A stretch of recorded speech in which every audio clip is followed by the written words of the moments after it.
नमस्कार दोस्तों, स्वागत है आपके अपने YouTube channel study concept for you में।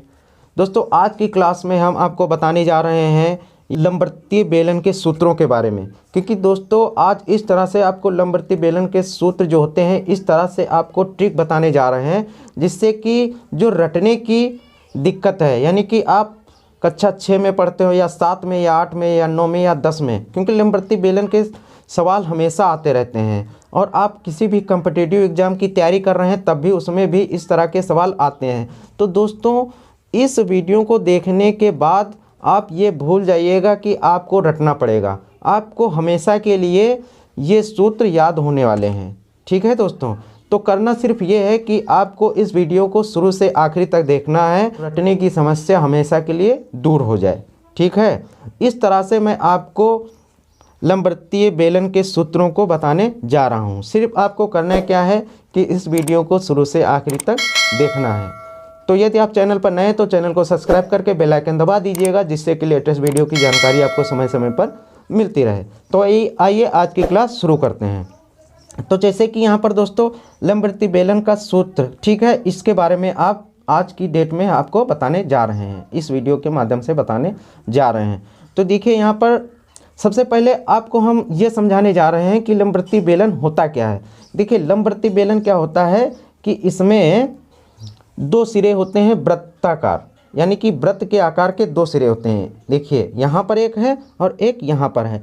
इस तरह का आपके जीवन में बहुत से आपको पात्र मिलेंगे, ठीक है, या बर्तन या कोई भी पॉट मिलेगा जिसमें जिस तरह ये जो लंबवृत्तीय बेलन के रूप में होता है। ठीक, जैसे सिलेंडर होता है, ठीक, जैसे कि कैन होते हैं, बाल्टी होती है, लेकिन बाल्टी में जो बेलन होता है उसमें दोनों सिरों, देखिए दोनों सिरे जो होते हैं वो बराबर होते हैं। दोनों वृत्ताकार के जो सिरे होते हैं दोनों बराबर होते हैं और एक ऊंचाई के द्वारा आपस में जुड़े होते हैं। ठीक, तो इसको क्या कहते हैं, हम बेलन कहते हैं। तो आशा करते हैं आपको बेलन समझ में आ गया होगा। ठीक, अब देखिए यहाँ पर, देखिए ये वृत्त यहाँ पर दिया गया है, यही वृत्त यहाँ पर है। ठीक, तो वृत्त में क्या होता है, देखिए वृत्त तो आप मालूम होगा कि वृत्त में क्या होती है, ये परिधि होती है। क्या होती है, ये परिधि होती है।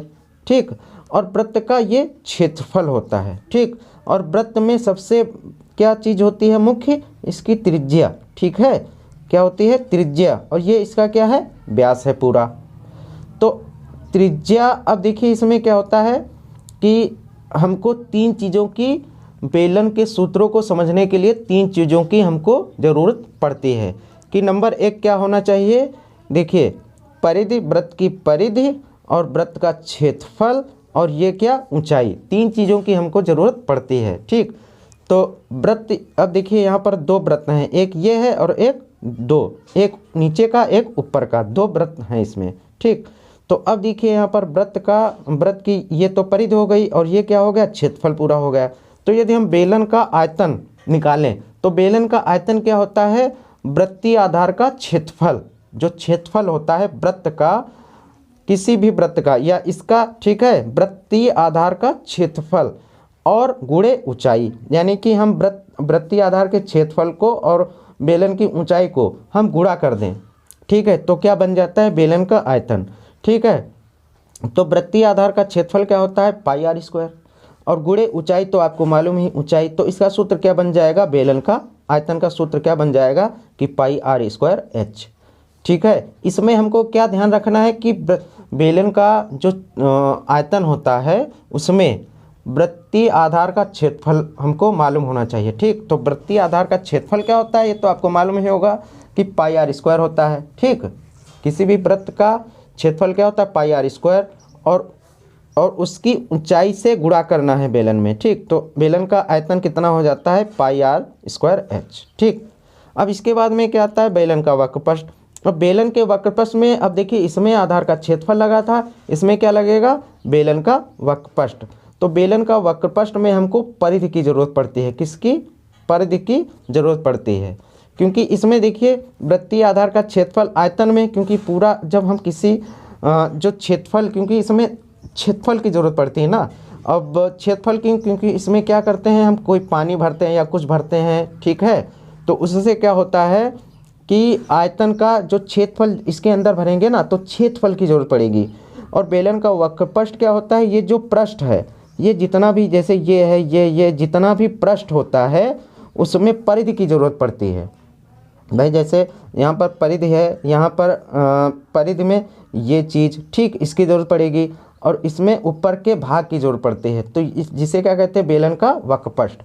तो वृत्तीय आधार की परिधि और गुणे करते हैं, गुणा किससे करते हैं, ऊंचाई से, तो हमको क्या मालूम हो जाता है, बेलन का वक्रपृष्ठ। अब वृत्तीय आधार की परिधि क्या होती है, 2πr, ये तो आपको पता होगा, और गुणा किससे करते हैं, h से, यानी कि ऊंचाई से कर देते हैं। तो हमारा सूत्र क्या बन जाता है, बेलन का वक्रपृष्ठ का सूत्र क्या बन जाता है, 2πrh। ठीक, इतना आपको समझ में आ गया होगा।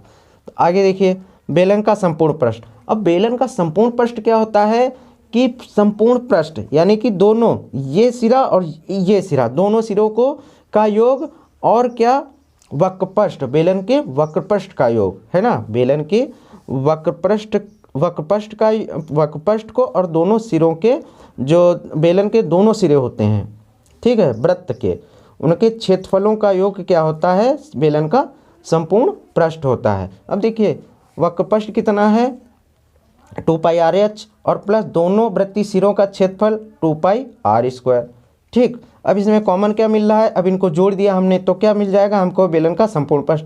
इसमें कॉमन क्या मिल रहा है, 2πr हमने कॉमन ले लिया, यहाँ पर कितना बचा, h, और यहाँ पर प्लस, तो क्या हो जाएगा, यहाँ पर 2πr लिया तो यहाँ पर r बच गया, तो सूत्र क्या हो जाएगा, 2πr ब्रैकेट h+r। ठीक है, तो इस तरह से आपको, आशा करते हैं इस वीडियो के माध्यम से आपको लंबवर्ती बेलन के जो जितने भी, यानी कि बेलन का आयतन, बेलन का वक्रपृष्ठ, बेलन का संपूर्ण पृष्ठ के सूत्र आपको समझ में आ गए होंगे। अब आशा करते हैं कि आपको इस सूत्रों को रटने की ज़रूरत बिल्कुल भी नहीं पड़ेगी। तो यदि आपको कोई भी सुझाव देना है या हमको बताना है कि ये दिक्कत है, ये दिक्कत है, तो आप हमको कमेंट करके बता भी सकते हैं। ठीक है, तो मिलते हैं अगले वीडियो में, तब तक के लिए जय हिंद, जय भारत।